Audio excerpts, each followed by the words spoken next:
Seorang yang sakit, ya, tentu dia berharap bisa sembuh kembali, ya, normal kembali, sehingga dia bisa beribadah kepada Allah Jalla wa'ala, ya, bisa banyak berbuat kebaikan. Kalau di zaman-zaman kita seperti ini, di masa wabah ini, seorang sakit terpapar corona, kemudian diisolasi di rumah sakit sendiri, tentu dia berharap untuk bisa kembali normal dan bisa kembali bersama dengan keluarganya, anak-anaknya.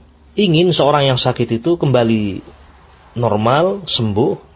Sehingga termasuk di antara adab orang-orang yang sakit adalah menempuh sebab kesembuhan. Dan ini perkara yang diperbolehkan. Berita dari Nabi SAW bahwasanya penyakit itu ada obatnya. Setiap penyakit itu ada obatnya. Walaupun mungkin ada beberapa penyakit yang sampai saat ini barangkali ya terucap pada lisan sebagian ahli bahwasanya penyakit ini tidak ada obatnya.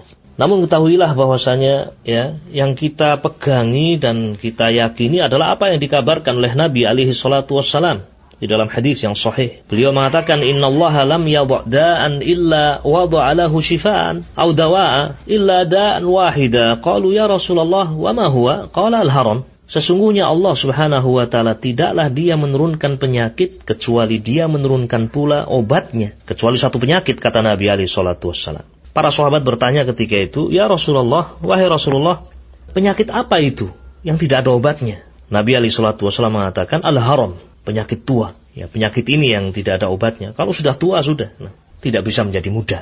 Berdasarkan hadis ini, ma'asyiral muslimin rahimani rahimakumullah, semestinya kita termotivasi dan kita tidak berputus asa untuk menempuh sebab dan memperbesar harapan kita kepada Allah Jalla wa'ala. Harapan agar kita sembuh dari penyakit.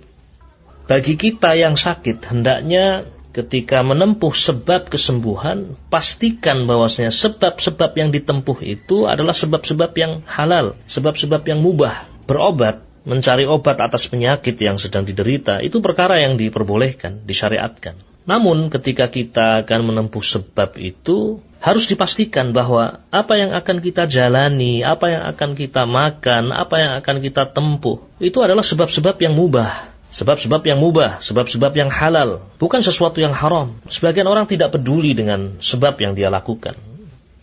Tidak peduli apakah ini boleh atau tidak, ini halal atau haram. Pokoknya mendengar ada orang, coba ini obatnya, coba ini kamu. Ya.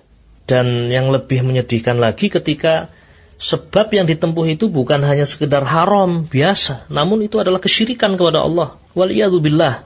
Yang tadinya sakitnya adalah sakit jasad, yang puncaknya adalah kematian. Namun ternyata kemudian dia menempuh sebab-sebab yang sebab itu termasuk dari kesyirikan kepada Allah Jalla wa'ala.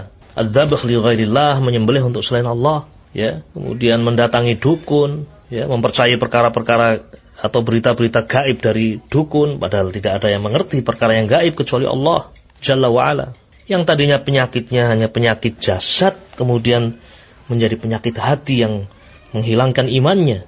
Waliyadzubillah. Maka sekali lagi, di antara perkara penting yang harus kita lakukan ketika akan menempuh sebab-sebab kesembuhan adalah wajib bagi kita untuk ya mengetahui bahwasanya sebab yang kita tempuh itu adalah sebab yang mubah, sebab yang diperbolehkan.